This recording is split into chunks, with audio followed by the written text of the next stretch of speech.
I like my music big and juicy. That's why I listen to K-double-D. Radio K-double-D. D's nuts. Got 'em. Okay, welcome back. Now, before the break, that was Leopard Jim with Can You Lend a Hand? A track I love to shake my dog to. You're listening to Radio K-double-D, where the D's are D's nuts. Got him! I'm Big Weepin' Tim, here to keep your day moving with the best music and tips on coupons for lube. Stay with us because we've got an exciting show lined up for you. Coming up in just a few minutes, we'll be talking to Rod Coward. We'll be sharing some updates about the 18th release of his cult game, Who Took My Sweet Roll. But first, I know you want to know what's going on in the world of news and entertainment, and don't worry, we've got you. Our top story today is that the new Pope was announced, albeit accidentally. Turns out it was just burnt toast. We have a statement from the Vatican we'll be diving into later. So, don't go anywhere. This is K-double-D, and up next, it's time for the Damn the Games Man podcast, where we bring you all of your gaming updates for the week ahead. Stay tuned. My name is Dan. And my name is also Dan. And welcome back to the Dan the Games Man podcast, your fortnightly gaming podcast. This week we have not just been gaming, we have also been on a lovely date to the cinema. It's very pleasant. With our respective partners as well, which we dragged along to see a certain video game based movie, and probably not the one you're presuming it is. But first of all, starting off gaming, Dan, what have you been playing this week? I have been playing Jusant. Perfect. And also really just falling down the rabbit hole of Blueprints. So I've heard a lot more about Blueprints in the past few weeks. I know a lot of people are playing it now. It's every time you think, oh, I've got a handle on it. No. It goes, more things. And it just, you think you're in like the end game or something, or you've gotten to what you should be doing. And then it throws a whole new area or a whole new, maybe not mechanic, but aspect of it that you're like, what? So I've heard the basic premise is to get to, is it room 46? It is, yes. But that's just the tip of a very large iceberg, isn't it? Yes. Once you get there, there's all sorts of other little bit. It unlocks like basically new side quests. Yeah. But then the roguelike nature of it, you can maybe unlock where you're meant to go, but whether you can get the bits you need to then because it is also, it's a roguelike puzzle game, yeah? It is, yes. There are some persistent upgrades or persistent unlocks, but not everything. So if you don't get the perfect run, sometimes you have to make sure you've got a secondary objective so you can not like waste it, as it were. Is it quite infuriating, or is it? Oh boy, yeah.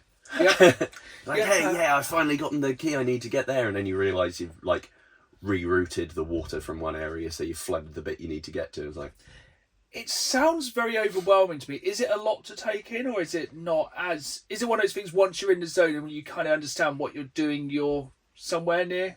Yeah, you can kind of get to grips with how it's going to potentially mess with you, and you can figure out the bits that maybe work better for your playstyle or what you're planning to do, so that you kind of can get somewhere with it regardless of if it tries to screw you over. So. Okay, and does it often? Yes. I thought it was. Have you been playing anything else, or have you just been hammering that? That and then jumping back into Oblivion Remastered. Yes, I've played, I think about 10 hours of Oblivion Remastered. Then I got totally distracted by something else, which I'll come on to in a minute. But how are you finding... It's just a masterpiece, actually, isn't it? It's not really... It is. It's like just putting on a brilliant jumper you thought you'd lost, and then you find it in the back of the cupboard. It's like, ooh, this really is coming. I think that's the thing. I think you remember it. I reckon we remember it how it is now, and it was not that. Like, somebody brought up the fact it doesn't have a sprint button in the original. And I was like racking my brains. I was like, is this that kind of, what's that effect where... Mandela effect. Mandela effect, where it's like, did it not have a sprint button? I think there's so many little tiny quality of life changes they've made, of course, as well as the graphics, which are just incredible looking. Yeah. But yeah. I like that they've, I'm not going to say overhauled, but changed the stats and the leveling as well. So different weapons are sort of dictated by different stats, which is good. So rather than strength being everything you want to go bonk with, maybe slightly more finessey weapons under a different one, which is good. Yes, I've been trying to use pretty much all magic after coming off the back of playing through Avowed. That's fair. Which, it is one thing, if somebody, like, gun to my head said, can you say something bad about Oblivion? The combat has aged. Oh, yeah. But I think it's also part of the kind of, just the feel of the game. It's kind of the charm of it. It is kind of clunky. It's a product of its time. It's a 20-something-year-old game. Yes. And, it does show in places, but essentially, storyline-wise, location-wise, with the updated graphics, it's absolutely incredible. Yeah, and it so very quickly felt like stepping into a place that was like, oh, I really recognise this. Yeah. It felt, it was just very comforting, very familiar. But 100%. yeah, with that extra polish on it, so you're not like, oh goodness. So 2 nice short games you've been playing at the moment. Oh yeah, just dip in and out, 3 or 4 hours. So I've been travelling a lot the past few weeks, so I have been taking my Nintendo Switch.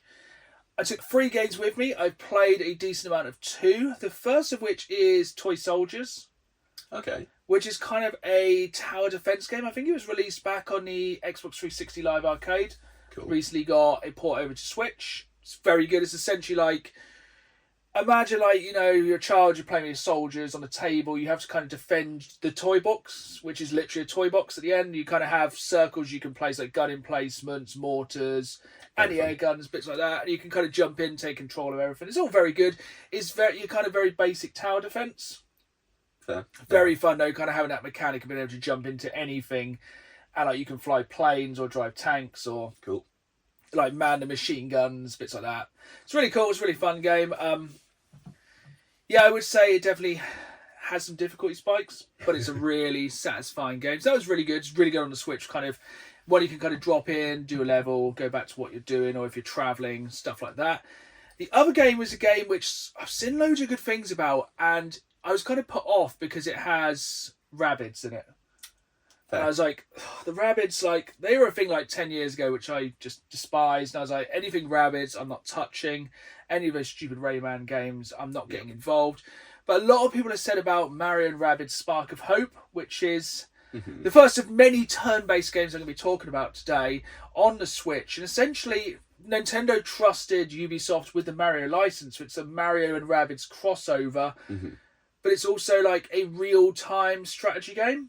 But also, for an advantage for myself, you can play it with just Mario characters and just bin off all the Rabbids. Excellent. So essentially, it's just another Mario RPG, which is kind of what you want. It's pretty good actually. It's kind of, it has a nice mix of RPG and kind of more, not fully kind of 3D Mario free world, but kind of very similar kind of thing. It's a Switch game basically anyone can play. It's a fairly cheap Switch game and definitely one I'd recommend. There were the 2 kind of main games I was playing when travelling, and then oh boy, I came back and while I was away I heard about a game which I had no excitement for when it was announced. I had no idea this was going to be a game I was going to love to the extent that I'm going to kind of just launch about how much I love this game.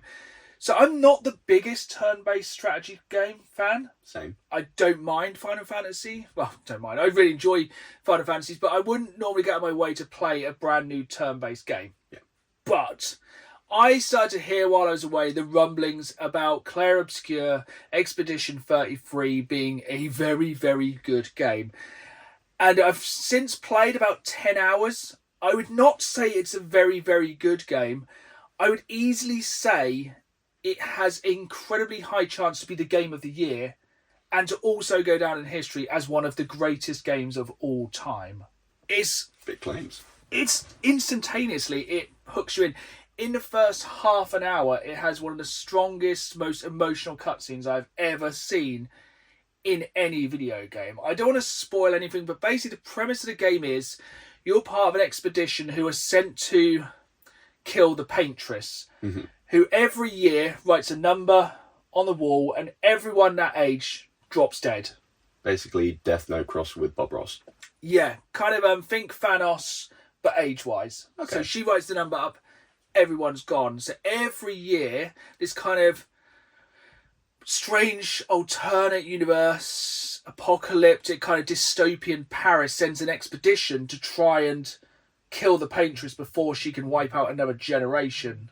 So they're sending these old people who are aged, I think they're all aged about 32. Oh no. Because they've got 1 year to kind of sort it out before their age comes up. Okay, yeah, so it's kind of like their last... So it's their last. So basically they're going to use the last year of their lives to try and save everyone younger. And it's absolutely incredible. The storyline has gripped. That first half an hour, I've never been gripped so much by a storyline so instantly. And the graphics on it are incredible. The voice acting, but the music is so emotionally invested. The music, it so adds, and it has actors and actresses from... It's got some of the cast of Baldur's Gate 3 in it. Excellent. And the main protagonist is played by Charlie Cox from Daredevil. Glorious. And other things like that. Strong and it's cast. Absolutely incredible. And it's made by a very small team of ex-Ubisoft people. Oh, okay. Who, and I quote, started making a game because they were bored. So they were basically working for Ubisoft, working on presumably another Assassin's Creed or another Far Cry or something else. And they've gone away, this small company, I think it's like 30 to 40 people have made what is probably going to go down in history as one of the greatest games of all time. And it's insane that it's another game that is day one on Xbox Games Pass. Like, gamers are eating well this year, but, you know, we are about when this drops, we're less than a week away from the launch of Doom: The Dark Ages. Yes, which is another big hitter. I still haven't back and played that in full. No, I've still only played 12, 15 hours of it. I enjoy it, but there's been so many things. It's like, where does my focus go right now? And I think this was one of the reasons I'll be talking about Claire Obscure Expedition 33 for many weeks to come, I think, and I'm sure you'll probably jump into it soon as well. Oh yeah, I've already installed it. It's just finding the time where I can lose more of my hours. But yeah, so time-wise, this is one of the reasons every fortnight we set the Dan the Games Man podcast Game of the Fortnight, where every 2 weeks we try and complete a game together and then we discuss it at length with spoilers in the podcast. And our game a fortnight ago was Jusant. Yes. Which is quite fitting with Expedition 33 being a French game also. That's a very good point. And, I can't remember what Jusant means. Ebb flow. Ebb flow. So basically things on the decline, which... So essentially, it's like... Would you say it's an apocalyptic game? It's very strangely themed, isn't it? Yeah. Something has happened. You kind of slowly learn about throughout the game. Yeah. And essentially, it's one of those games that's quite open to interpretation. Yes. If you haven't played it, there's very little there's no dialogue. No. All of the story building is just inferred from very short cutscenes or picked up from flavor text in collectibles around the world. Yeah. And essentially what I gather from the story is these people lived on a mountain, which was surrounded by the sea, and they kind of farmed and harvested the sea, but then one day the sea went out. Yeah. Never to return. Yeah, went out for cigarettes, didn't return. Like so many lost fathers. And essentially you were trying to climb this mountain to get an answer. Yes. Now I have oh my gosh, my words are not with me today. I have to come clean. I have not finished it. Because I got to chapter 3 of this game. And for me, if I ever get to the point where I'm not enjoying a game, as we said, our backlogs are infinite. Yeah, we don't want to be spilling time into ones we're not having fun with. I was really enjoying it up to a certain point, but then some of the climbing and jumping mechanics are so incredibly finicky. Yes. There was a jump I got stuck on for 15 or 20 minutes. I am not a good platform gamer. I'm not good at platform games, and this game very much nearly broke me. There are so many bits where it is really robust, and I like that you can see where like the character's reaching for. It's like, okay, it's a little bit auto-targety, but you kind of pick where you're grabbing. But then when it comes to doing like double jumps or jumping off to the side, Prince of Persia Assassin's Creed style, it goes, I know you're aiming for that edge, but would you like to plummet down below? It's like, not especially. And it's like, so the basic kind of mechanics of the game is left and right trigger, do your arms. Yeah. Each individually, which is all well and good. Very fun. But then sometimes it seems to do the Tomb Raider 1 thing of, I'm just going to jump wherever the hell I want. Yeah. And it'll just jump. And, it's quite good because you can put like big, I don't know the climbing term, like the big bolts you can put in. So you can kind of save your progress as you go. But you only have a finite amount of rope as well. Yep. And I think it got a bit overtly complicated for me, and some of the jumps. I think it's when you have like the kind of little bugs that are walking up the wall and you have to jump to them. And then you have to use your little companion's power, which the companion was incredible. I love that little guy. The little companion was really cool, really cute. And then you can make these flowers appear, but then the flowers die in the sunlight, and it's intricate jumping under pressure. Yeah, which things that always go very well hand in hand. And I was getting very infuriated by Chapter 3. Same. That a special pain in the bum on that one of like the sun cooking and was killing it just after the windmill? Yes. And also, how many times did you have to look up guides? Did I? I think I managed to avoid guides on that one just because of being bullheaded. I think I had to look 2 or 3 times because there were some bits I was like, how? There are definitely some bits where I've skipped collectible areas, I think, because I remember going up one way where I could then just keep going, and it's like, oh, well, next chapter now. But I remember there being one of the little there's no way you could back, re-delay. really, is there? No. So like, I definitely missed something off in that direction. But what I played, I enjoyed. Did you enjoy it? I did, yeah. The atmosphere, very pleasant, and when the climbing was working, really nice. Always a sucker for a cute companion. Yeah. So, yeah, it was a fun game. Maybe one day. Yes. Maybe it wasn't the time. There's some games which I think you play and it wasn't the right time. Obviously, we try and set kind of games that are quite fun for everyone, that everyone can enjoy. And we're going to kind of carry that on with our game for the next fortnight.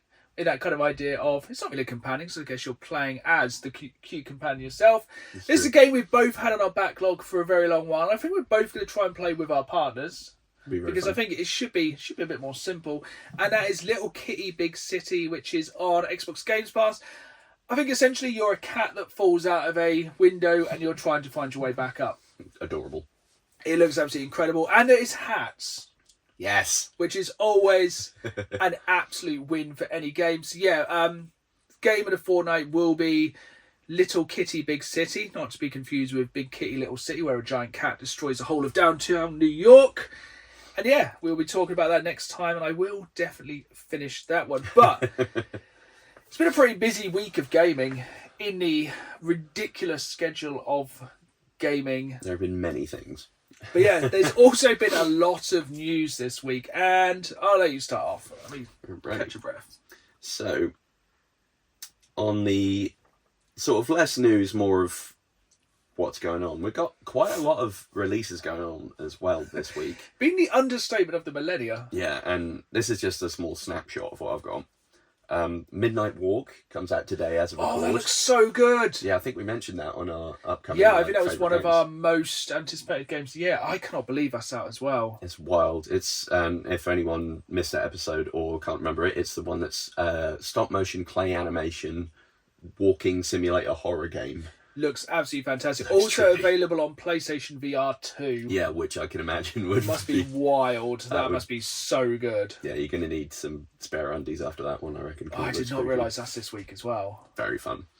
I've also got Revenge of the Savage Planet. I never played Journey 2. So... No, but that's also Games Pass, isn't it? Yep. Yeah, that's been dropped on Games Pass. Then we've got a lot of sort of smaller or indie titles. We've got Dunk Dunk.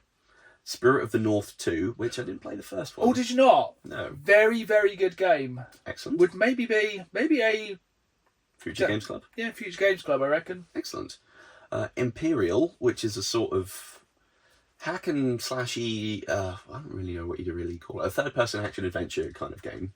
Is it kind of Knights, or...? Almost. It's kind of like... If, in my brain, from what I've seen, it looks like if Destiny and Devil May Cry kind of had a weird indie baby. Interesting. Wings of Endless. No real idea. No, not sure about that one, unfortunately. Point for the stupidest title goes for, yes, Your Grace, Snowfall. Deck of Haunts, roguelike deck builder, so that could be a Ooh. dangerous one. Oh, yeah, I haven't got time for another No. Balatro game at the moment. Metal Eden, and one of the other notable ones is Captain Blood, Ooh. which is a pirate game that was originally slated for release in 2010. So it's 15 years. We're talking like Duke Nukem Forever levels of delay here. Mm-hmm. And let me tell you, from what I've seen, you can tell that it's from 2010. In a good way or a bad way? Well, in the trailer they said, like the release things, that they have punched it up for current gen, and I'm like, if they have, I shudder to think what it looked like, because it does look very, PS3 era 3D rendering of like, ooh, that's a style choice. Yeah. But still, is it a kind of grey and brown colour Correct. scheme? Perfect. Everyone's got really sort of strange proportions just because realism wasn't a thing. See, I really like these I like these old school throwbacks. I like a lot of boomer shooters. I've recently seen a boomer shooter which I cannot remember the name of, but it's set in like medieval times. That looks like a Doom mixed with Dungeons and Dragons. That looks really good. But like going back to kind of roguelike games, one of the games I saw announced this week is like a Windows 95. It's like it looks like it's a kind of roguelike but set on a desktop. So like you play as the paperclip. Think Vampire Survivors mixed with Windows 95. It looks insane. I think it only got announced in the past day or two, and it looks absolutely insane. I'm just going to find what it's called. So please go into some more news, and I will come back with what that's called. So not news, but I have seen lots of trailers of a game that I don't know if we have a release date for yet, but it looks... I'm intrigued. I think it's called God Save Birmingham. Yes, so that looks wild. That looks really cool. So that's another one. It seems to be a real resurgence. This is why I said that Imperial game was a Knights game. Because I'm so bad at these games. Brilliant journalism here. Have you seen that game where you play as a guy who comes from the future to go back in time on a motorbike like with machine guns to kill like Kingslayers? Yes. I want that so much. So this Birmingham game looks very similar because essentially it's like a zombie survival game set in medieval Birmingham. Yes, with like a plague. Imagine the difference between that and now is like current Minimal, Birmingham has a Greggs. That's about it. Less Greggs. Yeah. But it looks wild.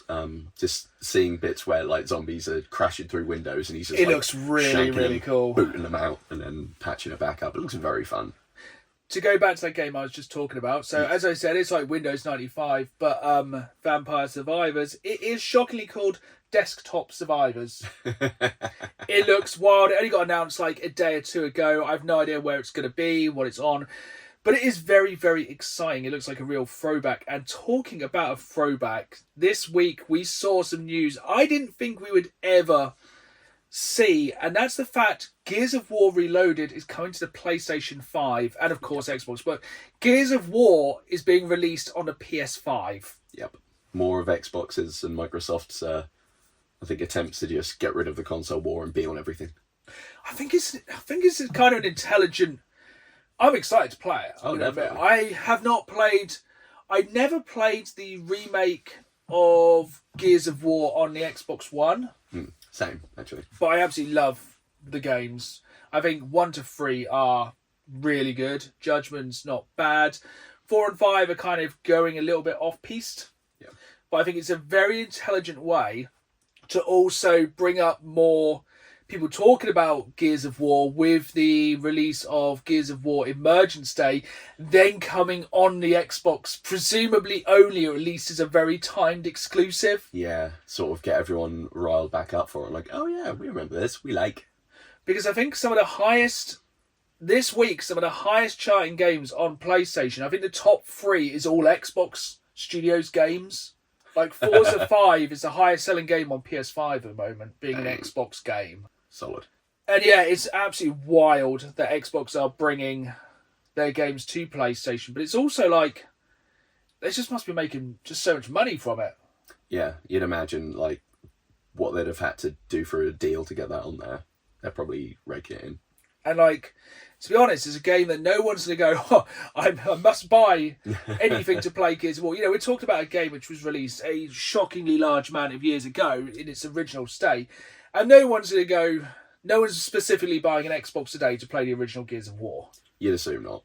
if you are one of these people, please comment down below. Yeah, please let us know if you are buying an Xbox Series X in 2025 to play the original Gears of War. And if so, do your carers know where you are?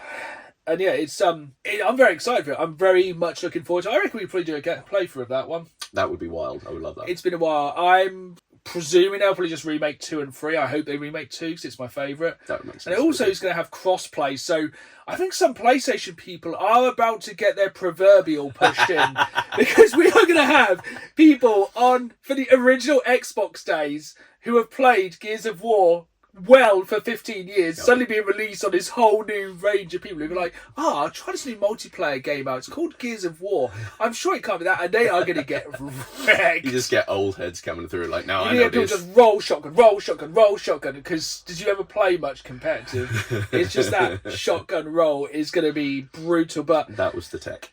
going on to another piece of Xbox news, and this genuinely surprised me, is there's an Xbox, well, part of it didn't surprise me. First-party Xbox games are going up in price, which we all knew. As soon as the Switch 2 announced they were going to raise their prices, everyone else was going to follow suit. So first-party Xbox 360, Xbox Series games are going up in money, but most will be on Games Pass anyway. The Xbox consoles and controllers are also going up in price. Yes. Which seems wild it's got to be the second half of the lifespan of the Xbox Series X. Yeah, the amount of talk there's been for the next gen and the handhelds, it feels like it's on the downswing of this life cycle. It's a weird movement when the console's getting older and isn't selling well. It's a very good point. Our console's not selling well. Let's charge more for it. Oh yeah, because they're kind of like relying on digital sales and subscriptions at the minute, aren't they? They've posted that. Yeah, that's a very good point. And I think the number of people subscribed to Games Pass isn't going up or down. It's just staying consistent. Which, with the amount of games coming out this year, most things I play are on Games Pass this year. Yep. I don't remember the last time I actually played anything on PlayStation at the minute. It's all just been Games Pass. PlayStation. Yeah, well, at least this week we did get the release date for Ghost of Yotai. Oh, nice. Which is my most anticipated PS5 game this year, which looks absolutely fantastic. It does look wild. But yeah, back to you with some more news. So, I think it'll probably be released cross-platform, as far as I can tell, but the Elden Ring Tarnished Edition, which will be on Switch, will have 2 new classes. Really? Yes. So far we only have the names, none of the stats. There's just like Heavy Knight and Ides Knight. We all like a Heavy Knight. Oh, yes. I'm planning to have a Heavy Knight tonight. Yeah, it's on. But yeah, one of the screenshots I've seen, it does look like possibly the Ides Knight is some sort of weird matador kind of thing. It's weird. They look like they had a very short sort of rapier and a tablecloth thing. So are we saying the Switch 2 could be the optimum way to play Elden Ring? Somehow in 2025 that might be the case. Is the Switch, do you know, you might not know, I don't know myself, is the Switch 2 getting Elden Ring, is it Nightfall? Night Rain. And Night Rain. I don't know, you'd assume if they're getting I would say Vanilla Plus, they'll be getting that as well. Too bad, 3 years late. Yeah, to be fair. It's about Nintendo standard for third-party games most of the time. They are getting Cyberpunk 2077. Which apparently is going to have slightly more in the way of punch than even the PS4 Pro version.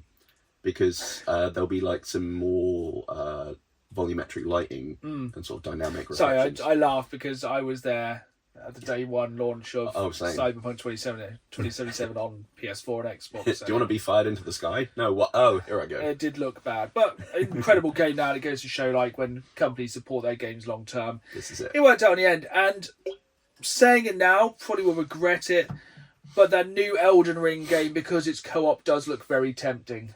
Yes. I think you get a lot of the FromSoft really die-hard ones. They're like, if you play co-op, if you summon, you haven't really beaten the game. And like, it's a free-player cooperative game, isn't it? I think so, Shorter games as well, isn't it? About half an hour a game if you get moving. Yeah, and you've got like the standard sort of closing circle of death. And you have to get through the night. I'm very tempted by it, but I do not want 2 people shouting at the mic get good at me. We could... What could be entertaining is very much like Helldivers as just we could party up and then get a rando and it just really irritate them. Ruin their day. Stop using the barrage. Never. No. So going on to a game I'm definitely picking up day one. So PlayStation had their State of Play the past few weeks. And the State of Play, they had many, many games, most of which I was not too concerned with because it was mainly, for me, all about Borderlands 4. Oh, yes. Which I am pumped for, and even more so after about a 25-minute PlayStation State of Play, which has sold that game to me so much. You've watched it, yeah? I have indeed. How good does it look? It looks fantastic. It looks like everything. I mean, I loved 1 and 2. 3, I was starting to get a little bit like... Haven't played, was it Assault on Dragon Keep? Oh, you'd love it. But my wife's one... actually replaying it at the moment. Oh, sweet. It's essentially D&D. Glorious.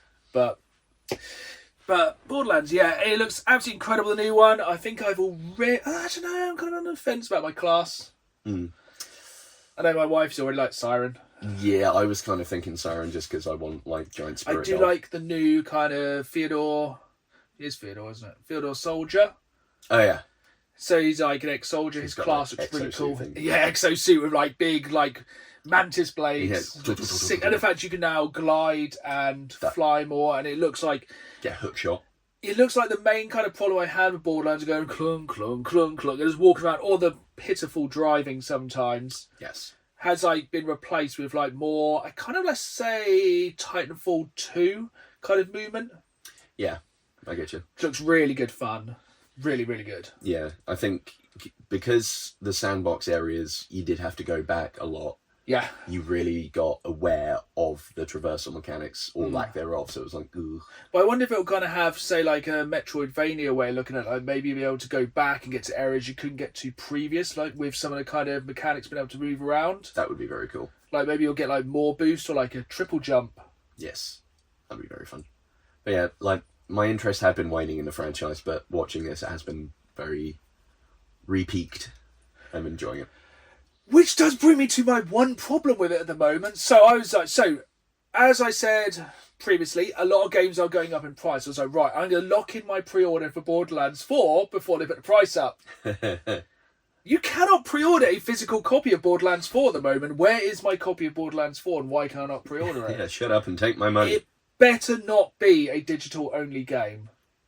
That would be a weird step. I don't think it will be. I think they're just slightly delaying it because we now have the release date. Yeah. It is set. And yeah, I'm very excited for it. And speaking of release dates, quite possibly everyone in the entire world's most anticipated game, the most anticipated game perhaps in video game history, I would say so, was delayed this fortnight. Yes, we now, rather than having to wait a couple months, have to wait a year. Do you know what's even worse? What's that? So we're talking about GTA 6. When I read it as May 26, 2025. I was like, oh my God, it's like 3 weeks. I was like, we got like 3 weeks and it's out. And I read it again. I was like, oh. And I was like, I understand it's the most important, expensive, biggest launch of all time. They cannot afford to mess it up. Yeah. But also, it's like, come on, we were nearly there. It is disappointing, but yeah, you don't want something of that scope, that scale, that prestige, as it were, to come out half-baked. But at least a few days later, we did get the trailer. Yes, and it looks wild. It looks so good. The music already stands out to me. Yeah, just the vibes are exactly what I want from a Return to Vice City. Yeah, it's like, I think it's the fastest viewed YouTube video of all time. Mm-hmm. And it's just, the main thing I took away from it is everybody Wang Chung tonight. Yeah. That's been in my head ever since. It's literally been all I've been thinking about. It looks incredible. There's no point us trying to break down the trailer because you can break it down scene by scene. Go and watch it if you haven't already and join the billions of people who've watched it. It's absolutely fantastic, but I've only got like one more thing. Have you got anything? I got one more thing, and that is our fortnightly mention of Pokemon. Yay, that's literally what I was going to talk about. And that is that the new sets have been announced for an English release, and that is Black Bolt and White Flare, which is going to be one of the, I think, first, or not, is it the first? I don't know. Dual sets. So rather than everything just being like, all of these cards here, it's one at a So time. we've just had new packs. Mm-hmm. We get new packs again soon. Yep. Although it is quite a Perfect. wide release date. I think it's something between June 18th or August 22nd. I feel like it's about every 8 weeks, isn't it? Yeah. Which is basically perfect because I've had way more luck with these two new packs. Yeah. Bat and Cat, as me and my wife call them. I don't know what they're actually called. I lose track of all these many different guys. But yeah, I'm really enjoying it. Have you done the kind of wild... Oh, I've got some really good drops on Pokemon recently. Like, it's really like... I think after the last set of cards, we kind of all got screwed quite hard as players. Yes. The drops, they bought in were they shinies? Yeah. And the drop rate was absolutely rubbish. Yes. And I've since started saving my points to open them in multiples of 10. It's very satisfying to watch. It's so good. And yeah, I think the drops are way better on that. I think the drops are way better in general on all the cards. Yeah. And I think it's just, yeah, I feel like the celebration of kind of giving away loads more points. Have you done the 50 battles to unlock that really nice shiny? I'm working towards it, but it's, I've done it. I needed that promo card. I'm so hot on trying to get all the promo cards. is that a Rayquaza full art? Yeah, it's really, really nice. It's one of the best cards I think they've released. Want. Yeah. But yeah, I think that brings us That's all my nicely news. to the end of the news. So, we are going to carry on the old GTA theme with our Reddit story this time. So, every time my wife comes through with a crazy, crazy story from the dark side of Reddit, and we have another today, I fudged up. Oh no, we'll never discover what this truly means. So, selling for this one. So today I fudged up by making my dad punch a stripper in GTA and tearfully ask God for forgiveness in front of my entire family. So I don't read these before the podcast. My wife looks through them to make sure they're suitable or we can make them as suitable. But yeah, again, ask God for forgiveness in front of my entire family. This is a long one, and my wife said it's a wild one, so strap in. I was encouraged to post this here from a comment I made elsewhere, even though it didn't happen today or even this decade, so mods, please remove it, goes against the rules. It's a very funny story though. I love how people go, I should probably put this on Reddit. Yeah. So when I was a young man, my father took me into the city to see a marching band. When I was young, my brothers and I stuck a copy of San Andreas into the house. Lads. Of course. We spent days holed up in our basement taking turns playing, and down there my parents didn't bother us too much. In order to get tons of money for guns, we had yet to figure out my parents' dial-up passwords, so cheat weren't a thing for us yet. How old are these kids? We go to the strip club and stand on the stage absorbing the money dudes threw at the women and just let the game sit for 10 to 20 minutes. I did not know you could do that. No, same. I wonder if that works in real life. We had to be careful though, because sometimes the strippers would do a move and bump into CJ and the bouncers would shoot the place up. Wild. One day when I was playing, my mom yelled down to the basement as to get ready. We're going to Pizza Hut. Oh, Solid. Grand GTA and Pizza Hut playing in the basement. It's a good day. What a world. In a stroke of genius, I drove to the GTA strip club, got on the stage and then turned the TV off and we left. It had to be the heist of the century. So obviously they're trying to kind of let the game farm the money. Good grief. But then. My dad, however, was at church this time, practicing for his gospel concert he was singing in. He always filmed the practices so he could take notes at home upon playback, and this time was no different. While my mum and brothers and I were still at the hut, he arrived at home and plugged his camcorder into the VCR. We had just one VCR that was connected to the basement TV.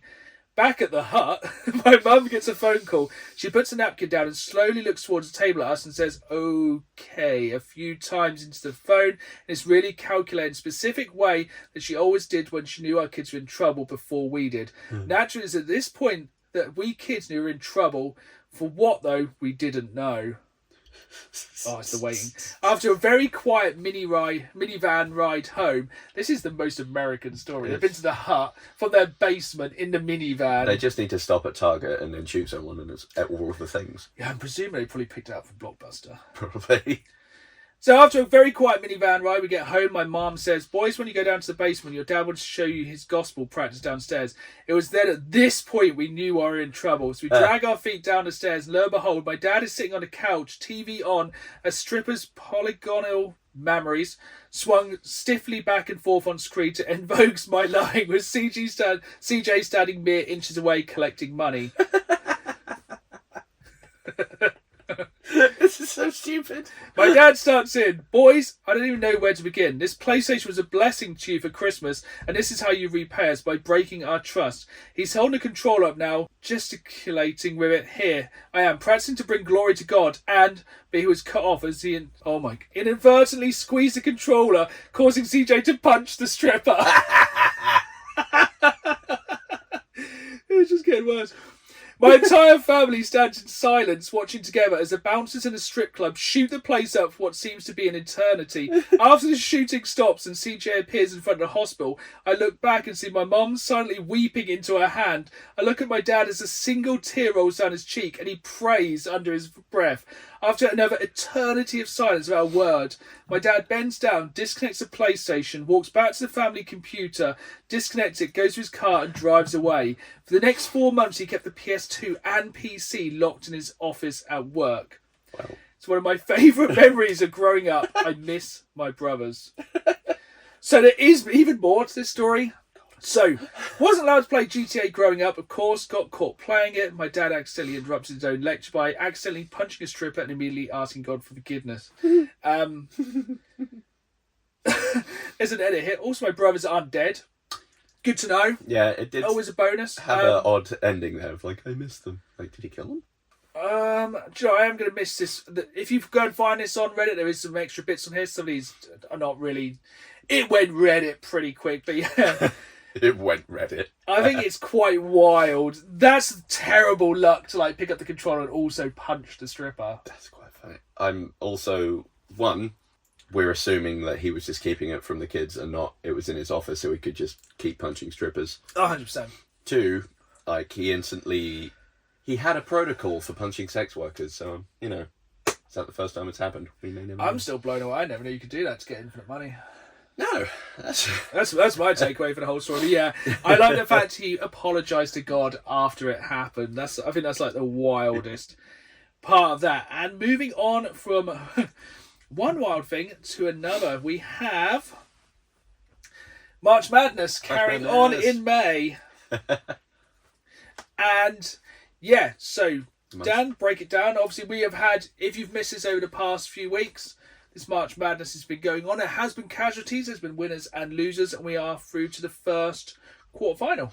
Yeah, so we've pulled from our different spinners of various different themes and gone through our first opening brackets.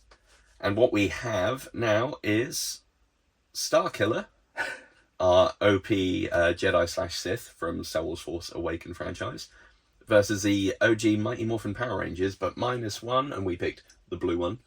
As Dan said, casualties.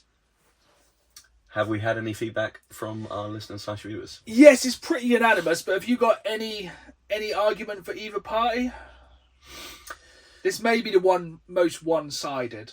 I feel like just with what's available to them, unless I would say even if they got the Zords, Starkiller can pull down the Star Destroyer. This is the entire argument. It's not going to go last time well. we had a Dilophosaur, 5 Dilophosaur from Jurassic Park versus the Mighty Morphin Power Rangers. They beat the Dilophosaurs because they would have had the Zords or stuff like that, but they lost the Blue Ranger in the battle. But yeah, even if they had a full Power Zord, we're talking Power Zord pales in comparison to the size of a Star Destroyer, and Starkiller is arguably the strongest Jedi/Sith of all time. Yeah, he'd just crash that down the ground. On top of the this one's gonna be pretty quick and done. So yeah, I reckon it's just it's unanimous with the view as well. So we put it to a vote every fortnight, about every week leading up to the podcast, and absolutely unanimous on YouTube. I know. If anyone would like to comment down below, if you're in that very small percentage, why you think the Mighty Morphin Power Rangers would stand any hope in hell, please let us know. Yeah, I'm open to any suggestions on why that would happen. As I said, these are quite random, which brings us on to our one next time. So what will we be voting on next time over the next few weeks? That'll be Stephen... Oh, wait, no. He didn't win, did it? It was the Babadook versus Ash Ketchum, now packing the Bat Squatch, as he managed to catch it in the previous bracket. Yeah, and if you've missed any previous episodes of the podcast, probably none of this is going to make any modicum of sense to you. No. Not that I guess Stephen Hawking on Compound V would make sense even with context. No. But yeah, that will be our next one to argue the toss over. So, moving on to the main kind of filling of today's podcast sandwich. We recently went to the cinema to watch a video game-based movie. So more and more video game-based movies are being released. But lest we forget, there has been many cash-ins or video game-based movies over the past lifetime. Yes. There's been good movies. There's been bad movies. And the movie we went to see this time was not Minecraft, as you may have presumed, because it's been the Easter half term, and I am not going to the cinema in Easter half term and seeing Minecraft. No, I do not want to put up with the noise, the popcorn, and the screaming kids. The water buckets, the Yes. chicken jockeys.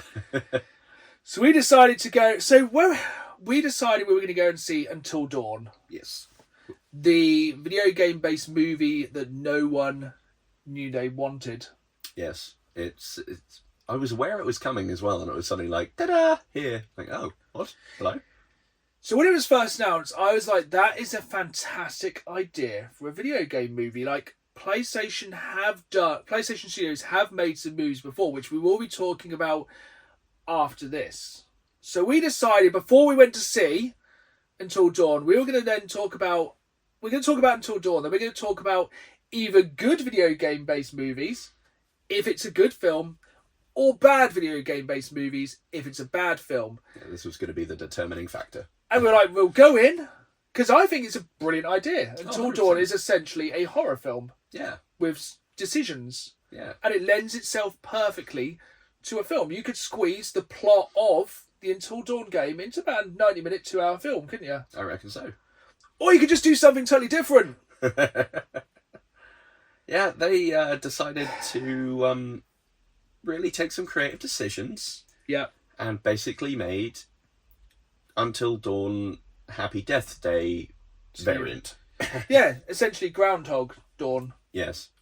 Essentially, I presume the writing went, this film's called Until Dawn. Does that mean they have to survive until dawn? Cool, that'll do. Yes. So essentially the premise in this film is 5 teenagers Idiots. go somewhere and get trapped somewhere, and they have to survive until dawn.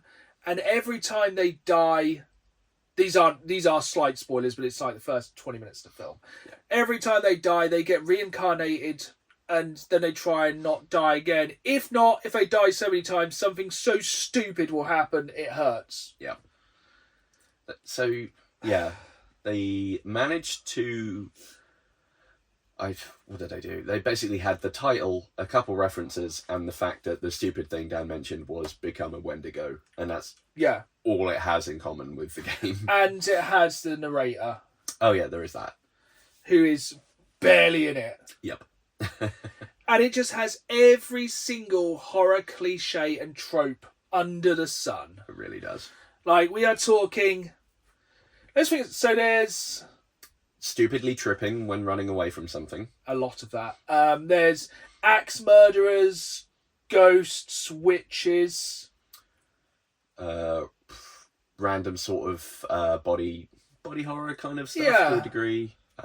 Possessions and floating for no adequate reason that isn't then explained. And also terrible, terrible acting. Oh, God. It was so poor on that It front. reminds me of a college movie. Oh, yeah, totally. And this is the thing. It's not a good movie. It's not a bad movie. It's a meh movie. Yeah, it's one that happened. It's just like, it's so forgettable. Mm. And it's kind of a waste of the license. 100%. Don't get me wrong, it has some real highlights, and it is a good horror film. Yeah.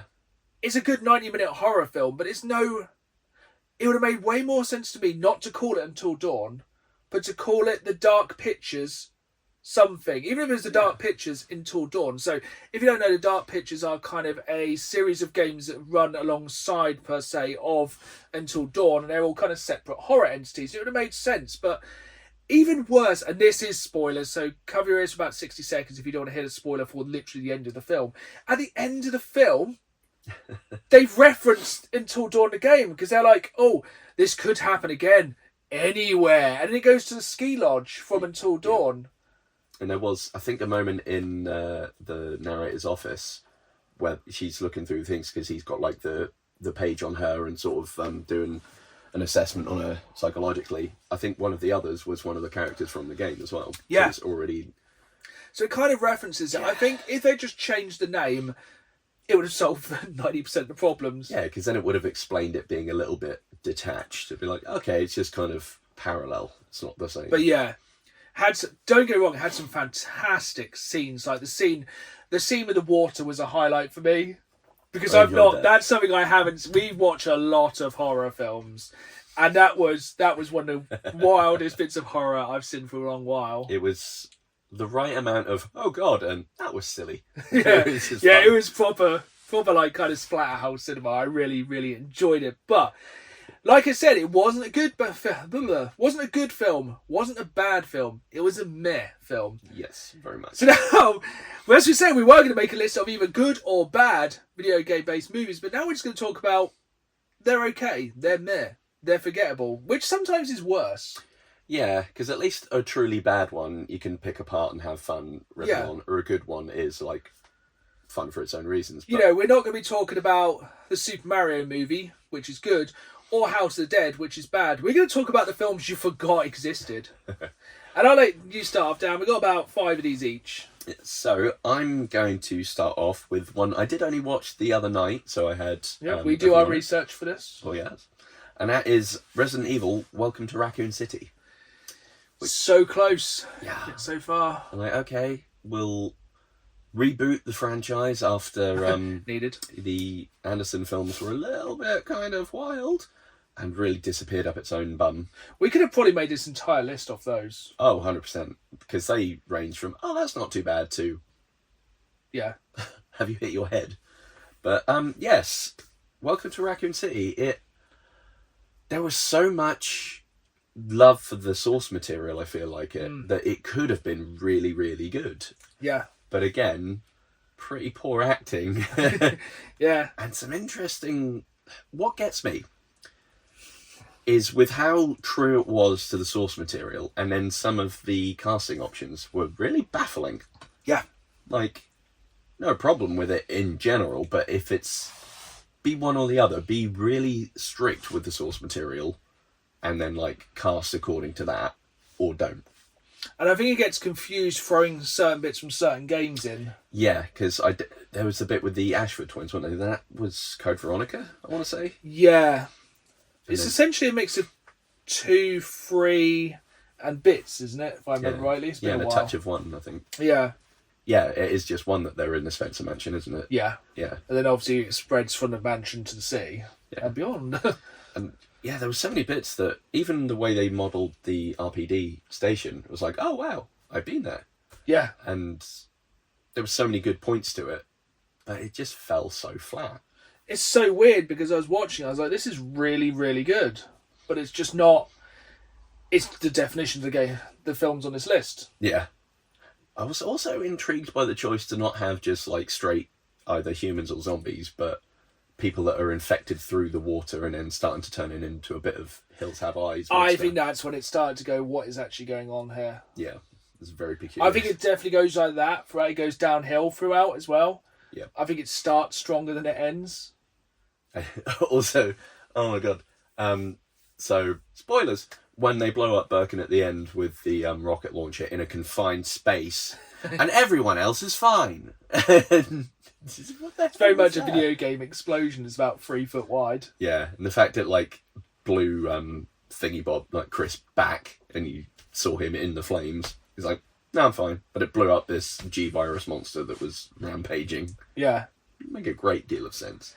Absolutely ridiculous, but I did enjoy watching it. Yeah, that's what I mean. It's not good, not bad, mediocre. Such as the World of Warcraft film. How? I don't understand how you take something which is so easy to make into a massive, big franchise. This is coming off like the Lord of the Rings films. You have everything you need. Make a Lord of the Rings style epic in the World of Warcraft universe, but don't make it look like ass. Yes, The graphics are awful. What gets me as well with how heavily they're leaning on the CG and how crap it looks. Really And then you've just got like orc human person that's just like has been lightly painted green. Like, it's such an easy win. It's not a bad film again. I'm not saying it's a great film. It's perfectly serviceable. But it's such a fail of grace. It could have been so good. yeah, and I had what's his face, Travis Fimmel from Vikings, which was fantastic. Yeah, And they some could have star set power. up one of the biggest movie franchises of all time, based on one of the biggest games of all time. It should have made. It just should have been a money-making machine, but it just fell so flat. Yeah, it was an odd choice. And there were so many like things in universe that don't really make a great deal of sense either, like with the writing and also the fact that like their portal was so flippin' big. But it's like, okay, orcs are big, but they're not like 8 stories big No. for this portal. And it's just so forgettable. Yep. Like, I really had to rack my like brain to think about it again, which I think is one of, again, like I said, one of the biggest game franchises of all time. Makes a game. You should remember it. Yeah. Absolutely out of my brain, but yeah. I want to say there's a sign, causation, no. But if it's a video game movie and it's got, is it Dominic Cooper? It's not going to be a great one because he appears in, I think, 2 that were on the list. Nice. Yeah, Is one of those the next one? It's not one of the ones I have, but you might still have it on your list. Okay, And I'm terrible with actors' names, but yeah, back to you. So keeping with the survival horror, Silent Hill 1. First Silent Hill Do film. not get me started on Silent Hill Revelations. That one makes no sense. That is not even remotely honest. That is on the poo list. That is there. That's one of the worst. That's an absolute. That was wrong on every single level known to mankind. That But was yeah, absolute back to the travesty. first Silent Hill. Yeah, I remember really quite enjoying that one, and it does have its issues, but it's a solid, very watchable flick, I think. Definitely, yeah. I It would gets- say it's a solid game. Yeah, it gets the atmosphere very nicely. It's got some of the classic music from it. One of its sins, I feel, has also been perpetrated by games since, and it's that it doesn't make any sense to have Pyramid Head in it, because that was a No. James-specific thing from Silent Hill 2. That's my main flaw of the entire film. But it also brings one of my favourite scenes of the film where he rips that woman's skin off, That was wild. which was mad. But yeah, other than Pyramid Head and a couple of other little bits of it just being like an adaptation movie, always being a little bit wonky, I enjoy it. Yeah. So, there are many good things to say about it, so if you haven't watched that one, go and watch it. Do not watch the second one. It's awful. No, buy a copy of it and then set it on fire and throw it over a hedge because it's terrible. Yeah. So we spoke earlier about PlayStation Studios made Until Dawn. They've made quite a few films. One of which I'd say is very good. I will just drop in quickly now. Is a Ratchet and Clank film, Not seen that. because it's a cutscene of it's just basically the Ratchet and Clank on PS4. Excellent. Basically the entire game cut down to 90 minutes. What Can't you argue want? with that. But it also made Uncharted, Yeah, that one. which. Okay, so we have the Uncharted trilogy to begin with, one of the greatest gaming trilogies of all time, which has a perfect Indiana Jones-style adventure story, which you could probably sum up in about 2.5 hours. You could have a trilogy of films. It would be perfect. You could extend it with the other games for the franchise, or just carry it on indefinitely. Or you could just do it as PlayStation Studios did and just make something else. Yeah, that seems to be the general vibe with a lot of these ones. It's just like... it made no sense. No.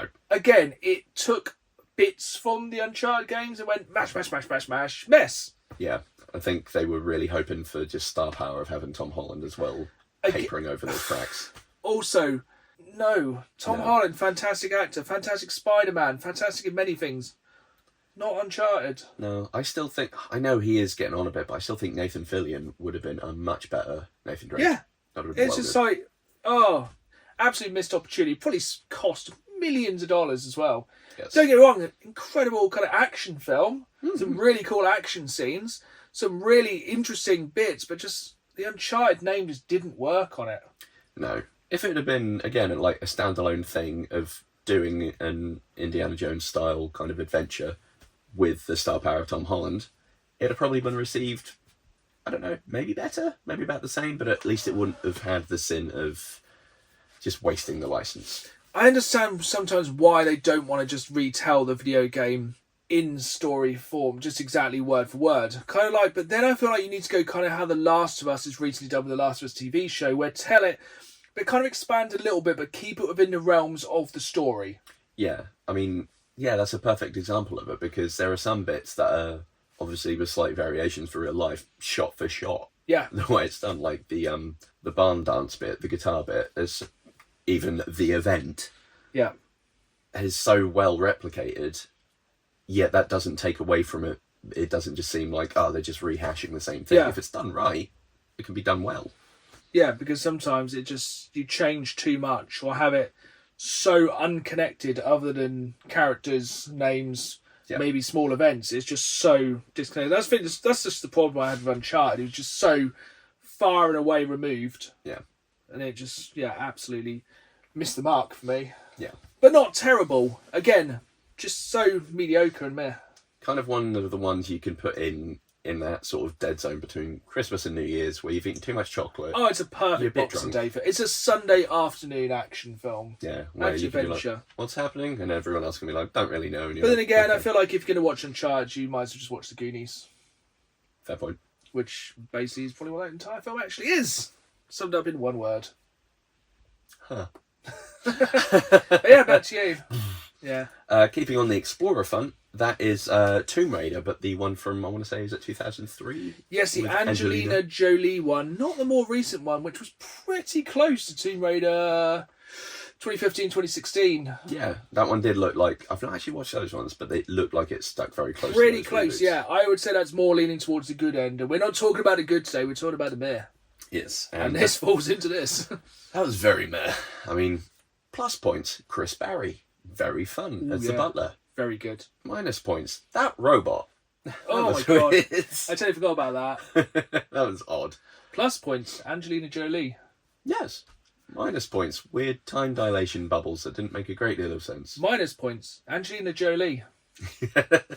And also Daniel Craig, because Oh yeah, I totally forgot about that. I like him in Knives Out, Yes. but other than that, I don't know. I don't get on with Daniel Craig in films. Neither do I, considering he killed the James Bond franchise. We'll move on to that. That's a rant for another day. We've only got like about 90 minutes today. Exactly. But yeah, there's plenty of things to be enjoyed with it. Like, it has that sort of swashbuckling kind of adventure thing going on, and the sort of race between her and the other, like, private Yeah. PMC kind Yeah. of. It's very fun. It's a good, again, turn your brain off and like, ooh, action, set pieces, do. Very fun. Yeah. I think it's just that very classic early 90s thing of quickly let's buy a great game franchise and make a movie of it. Yeah. But yeah, I would. It's again perfect for this list. Not good, not bad, mediocre. Which brings me on to Max Payne. Oh boy. Again, so close yet so far. Yes. That is a franchise that really should have worked for a film. Yeah, I think with most of these games on this list, it's the fact they're films. It's annoying. Yeah. Because it's once again, it lends itself to a perfect movie, and it's kind of changing. What was the whole weird? Was it the weird drugs in that film? Yeah. Oh, I can't remember the name of said drug, but yeah. There's a way. Was it Valkyries or something? Something like that. It definitely began with V. That's what I'm remembering. Because when like people were seeing those weird angels coming down or some random Yeah, those whatever scenes the are- hell was going on. The cutscenes in the games and the way it is so very thematic with the sort of noir setting and the voiceovers of him being like a gumshoe and that like classic like vengeance Yeah. plot works really well. That should translate over, but I think the nail in the coffin for it on realizing why that wouldn't work is you've got the sort of understated style of a noir, but then you've got Mark flippin' Wahlberg. Yeah. Which is quite ironic, because nowadays I think we have the perfect person to play Max Payne. Jack Quaid. Yeah. Jack Quaid. He's in some like the screenshots of him in that new film, what's it called? Novocaine. Novocaine. Like, some of those shots look like they could be from Max Payne. Yeah, he looks so much like the He guy has that like did the the mocap. square polygon-y flippy Yeah, face. it's wild. I want him to do that, especially Yeah. after like doing the action in Novocaine and whatnot. Like, Yeah, if Hollywood's listening, do it. that's how you do it. That would be well good. And then we'll have Max Payne 4, please. Yes, And a remastered trilogy. I would love that. I played those games to death. I love them. Did you so play the much. third one? Yeah, So good. it was enjoyable. So good. Just running through the favela as Balls Max, like, I don't care anymore. It's such a good, yeah. Oh, I'll have to talk about that in a future episode. But yeah, I've not really got a lot else to say about that one. Very missed opportunity. But, again, not awful. No, But not good. no. Just I'm not going to say that after every film. And sort of leapfrogging off that with Jack Quaid, I'm going to go Carl Urban and then Doom. Bosh. Carl Urban, I must be in everything. All of the franchises Urban. Never forget, The Rock is also in. Yes, I think everyone and The Rock tries to forget when he Never goes forget. demon mode in the end. Which is one of the highlights of the film. Yeah. I do really enjoy that end sequence where it goes first person mode. That's why it's not on the bad list. Exactly. That really elevates it. Through most of it, it's like, and then you get to that last sort of encounter, and it is just like watching a playthrough of Doom for a bit. And Yeah, it's sick. wild.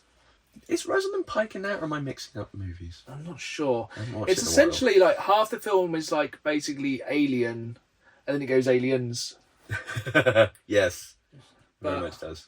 It's a tough one to make a film of. Yeah. It was a weird choice of timing then. Because that feels very much like it's more Doom 3 inspired, with being a bit Yeah. more... Yeah. Which, when I think Doom 3 came out, I don't think people cared as much as they thought. No. And yeah, it was a... Imagine doing one now based on Doom since 2016. just 3 hours of violence. I'm here for that. Yeah. Jumping off that one, surprisingly, The Rock is only on two of these films off the list. Damn. And I think this is probably the most far and removed one from video games. But I enjoyed this film a bit. I've watched it. This one I've actually watched multiple times. That's Rampage. Yes. So essentially, Rampage was originally an 80s arcade game where you play as one of so many monsters and destroy cities. And somehow they made that into a film and confused the hell out of it. When some of one of the monsters is friendly, the rest are not. The Rock can talk to him. It's got some hilarious... Basically, the gorilla just flips him off periodically, which is quite funny. The Rock is pretty terrible in it. The Rock is the Rock in it. Yeah. Big monster, smash city, have fight, Rock friend. That is basically... It's big, it's dumb, it's the Rock. Yeah. You can turn your brain off. Things explode every 3.4 seconds. No idea why they decided to wait like 30 years to make a film of it. Yeah. How they got the budget and the Rock to actually... Well, I suppose it's not hard to get the Rock to do a film, just give him some money. Yeah, that's a very, very good point. And yeah, it's alright. It happened. It's good if you like Carnage. For some reason, you can't watch Godzilla vs. Kong. Yeah. Let's have one more each.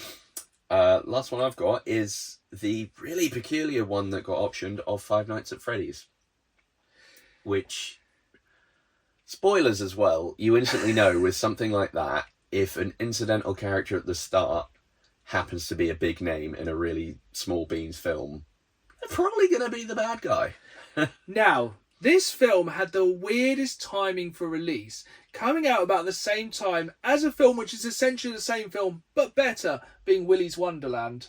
Oh, I don't know this. Have you not seen Willy's Wonderland? Is it crazy? It's Nicolas Cage at Five Nights at Freddy's. It's everything but the name. It's a better Five Nights at Freddy's film than Five Nights at Freddy's. That's I need definitely to see check it that. out. I do enjoy Nicolas Cage overacting. It's from the mental age of Nicolas Cage, the long legs, What birth to present? Redfield kind of like Yeah. period when he's just making anything like weird stuff, like when he made that film with the pig, like his wild age. But yeah, sorry, I digress. Oh God, yeah, it's my biggest gripe with it. It's just actually there are many, but the fact that the idea of Five Nights at Freddy's is all predicated on creepy animatronics. Why then were all of the animatronics CG? You could just use animatronics for things, and then in scenes we need them to do something a bit more robust, have a decent person in a suit. They're big enough. Why have it really shonky 3D, that like 3D CG, that is obviously not real? Yeah. It's stupid. It could have been really creepy. Like, animatronics in and of themselves are creepy. Yeah. They could have... They went relatively well with the source material. It didn't... I mean, the bit at the start with the cameras is the closest you get to anything really resembling the game. Yeah. But, you know, all of your favourite characters are in there. I just think it's the definition of a cash-in. Oh, 100%. That's all. They're like, should we make this money? Should we make this movie? Why? Money. They're basically just like, money? Money. We love that. Money to you, sir. Money. And yeah, but yeah, Willy's Wonderland, yeah. And I'll finish with the most, why does this exist? Why is Aaron Paul in the Need for Speed movie? Why does the Need for Speed movie exist? Why can't we just have our terrible Need for Speed cutscenes and just make that a movie? Yeah. It's essentially Fast and the Furious, but they just put a different name on it. Yeah. I really struggled explaining that one to my wife. She's like, and this is a game? This is a really bad thing to make a game about. It's like, I know. I'm fully aware. Do you know what? There's a film that could have made it to this list, but I haven't watched it yet, and I'm presuming it's probably going to make it to this list, and that's Gran Turismo. Racing games do not make I forgot movies. that existed. It's a racing game. It shouldn't be a movie. Prove me wrong. If you know a racing game-based movie which doesn't suck, comment down below if you're watching on YouTube for the full video version.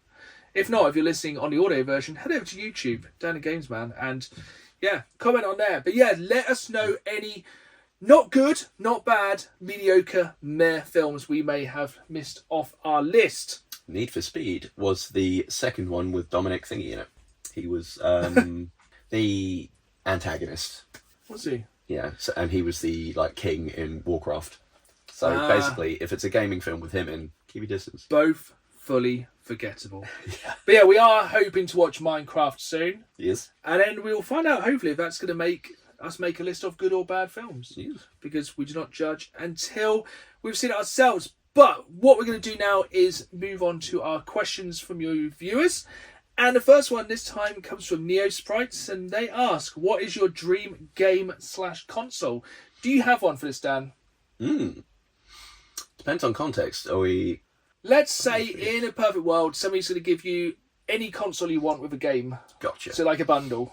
Ooh, doggy. Do you need a minute? I'll go first. Yeah, you can take this one first. I would absolutely love to own a Neo Geo. Oh, okay. Because growing up, they were always the rich kids console. Yeah. I think owning a Neo Geo with Metal Slug would be sick. Because it'd be like having your own kind of arcade at home. Because that's what they always were to me back in the day, was having they was the closest to having arcade perfect games in the home. Yeah.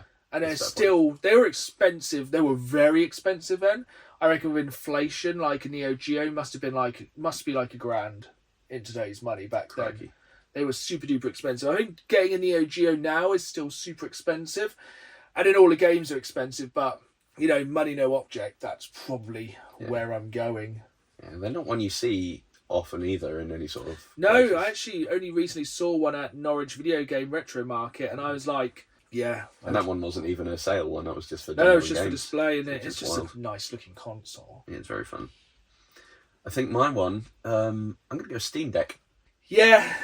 See, if I ever don't have a big backlog, I really do want to jump into PC gaming again, because there's a lot of games that are not coming out to home consoles, and I do want to jump into PC gaming a bit more, and I feel like that could be the easiest way. And I'm sorry I just jumped on your No, you're fine. answer very, very quick. That's exactly my but reasoning as well, though. it's just a nice machine, isn't it? Yeah, and there are so many things, like you say, that are coming out that I really want to play, and I can't think of a reason why they're not on consoles. No, I think it's normally a lot of kind of wilder games like that. Kingslayer, which I don't think will ever get released on console. Prove me wrong. Sons of the Forest. Yeah. Oh, I want that. John Forest with friends? Cool. But yeah, Steam Deck's very high on my list. It's just finding money. Yeah. So, but yeah, that's... I know how we get money. Go and stand in front of the strippers absorb the money. Of course, and then pray to God afterwards. Yep. So, next question comes from Mistaken Stranger 8343. What is your favourite PS2 game? Nice and simple, that one. Ooh, Punisher. Oh, what a game. That was a banger of a title. Yeah. I know it's one Marvel I think want to forget because of how gory it is. But That's never coming back. That's never getting re-released. it's so over the top. People go, oh, Manhunt, that's quite violent. Hold my beer. Have you ever crumbed a man's head? Have you ever deep fried someone's face? I'm trying to think of something. I feel like the Piranha Tank. Yes. Pillar drill. The pillar drill was probably one of the worst. There was a big clock with the cogs. That was gross. Chucking people onto trophy animals. Yeah. Or even if there wasn't anything, just gun to the head. Oh yeah, just the absolute execute. Yeah, yeah. It was. I think it was probably one of the most violent games I've ever played. 100%. And a fantastic Punisher game. Wild. Best Punisher game ever released so far. Was it? It might have been actually voiced by Tom Jane, who played him in the. Yeah, because it also film. had it had the Russian end, didn't it? Yes. Did it have the Kingpin? Yes. It's been a long while. I think it had some really good kind of cameos in it as well. Russian in the movie, played by Big Sexy Kevin Nash. Yeah, I think he's also in the game. Nice. I could be wrong on that one. Let me know if I am on the comments down below. That's a very strong choice. I'm just going to throw it back to earlier in the episode and say GTA San Andreas. Oh, yeah. Because... Punch them strippers. Damn, I played a lot of San Andreas back in the day. Same. I did trace that train. I played it so much, I ruined the disc. Yeah, I could quite happily play it straight after this, to be honest. Yeah, except for that stupid damn mission. Yeah. Yeah, it's just it was the best sandbox. It was light years ahead of its time. Yeah, and Samuel L. Jackson. Yeah. Oh, again, we could probably do an entire podcast on just San Andreas memories. I think I'm going to credit that and a little bit of... Actually, no, mostly that is why I still enjoy the occasional bit of country music. Yeah, it did. Soundtrack-wise, absolutely strong. You're on K-Dust. Yeah, baby. We have one more question this time from Scotty's Movies 6546. This one is specifically for me. Cool. But it goes on to the future of the podcast. When are you checking out Northwest CEXs in the crazy world of CX, my neck of the woods? So, if you haven't seen me on YouTube, I am on a mission to try and visit every single CX store in the entire world, eventually. There is many. I've visited over 70 different CX stores all around the UK. Whenever I travel somewhere, I will visit as many stores as possible. Like this week when I was in London, I visited a couple of CX stores then. And in June, I'm heading... So, Scotty... did say, are you going to the Northwest CX? I'm going even more north than that. In June, I will be heading to Scotland to do the NC 500.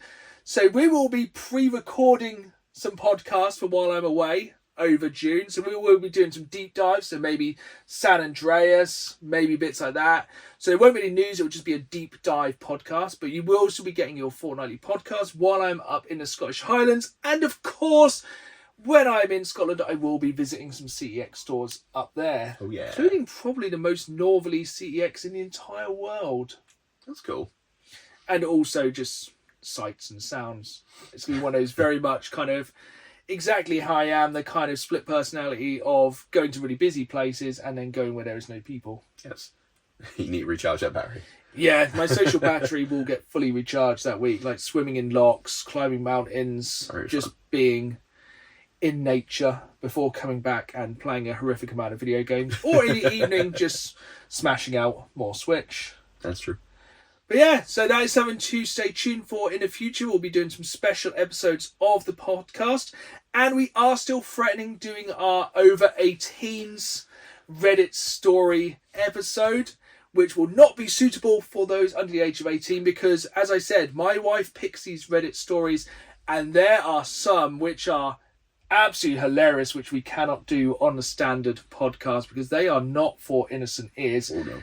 But we are preparing for that. We will be putting some strong warnings at the start of that one. But I think that's it for the next 2 weeks. Mm-hmm. So remember, the game of the fortnight for the Games Club is Little Kitty Big City. You have 2 weeks to play it. We'll be talking about that in 2 weeks' time.